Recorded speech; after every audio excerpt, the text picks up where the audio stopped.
Hey guys, welcome back to my channel Kasura's hobbies. ఎలా ఉన్నారు అందరూ? మేమైతే చాలా బాగున్నాం. మన ఛానల్ని ఫస్ట్ టైం ఎవరైనా చూస్తుంటే please like, share and subscribe చేసేది మర్చిపోకండి.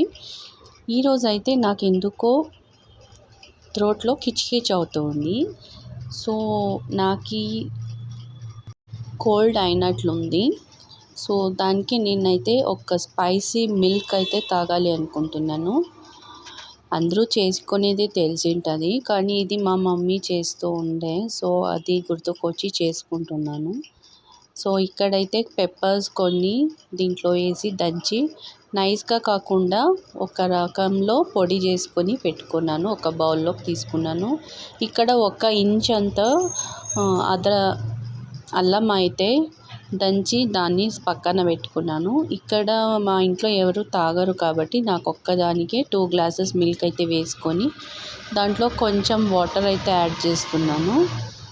అండ్ ఇవి మనం వేసే ఇంగ్రీడియంట్స్ బాయిల్ అవ్వాలి కదా, సో వాటర్ వేసి పెట్టానన్నమాట స్టవ్ మీద, స్టవ్ వెలిగించి. అండ్ ఇక్కడ అయితే నేను షుగర్ వేయట్లే, బెల్లం అనేది దంచి వేసుకుంటున్నాను, పౌడర్ లాగా దంచుకున్నాను. ఇప్పుడు ఈ పాలల్లోకి అల్లం అండ్ మిరియాలు వేసి కొంచెం ఉడకబెట్టాలి.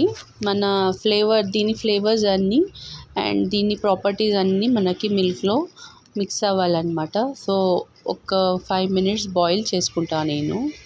మనం వేసిన వాటర్ అంతా ఎవాపరేట్ కావాలి, అంతవరకు ఉడికించుకొని. అండ్ ఇప్పుడు లాస్ట్ స్టేజ్లో అయితే బెల్లం యాడ్ చేస్తున్నా. బెల్లం యాడ్ చేసి ఒక ఉడుకు వచ్చే వరకు ఉడికించుకుంటాను అంతే, చాలా ఉడికియను. సో ఇలా అయితే అన్ని ఇంగ్రీడియంట్స్ మిక్స్ అయ్యి మంచి ఫ్లేవర్ అయితే తెలుస్తుంది మనకి. సో ఇప్పుడు బాయిల్ అవుతుంది కదా, లాస్ట్ టచ్ అనమాట, పసుపు వేసుకుంటున్నాను. మనకి థ్రోట్లో ఏమైనా ఇన్ఫెక్షన్స్ ఉన్నా తగ్గిపోతాయి. నేను ఇది చేసి 2 టైమ్స్ తాగాను అంతే.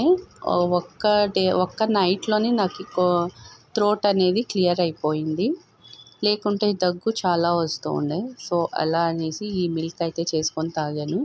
ఇప్పుడు అయ్యింది కదా, సో ఇప్పుడైతే ఫిల్టర్ చేసి వెచ్చగా తాగాలి, అప్పుడు మన థ్రోట్కి రిలీఫ్ అనేది అవుతుంది.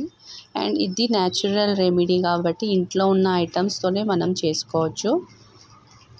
సో ఎలా ఉంది అనేది కామెంట్ చేసి చెప్పండి. Thank you for watching. Bye.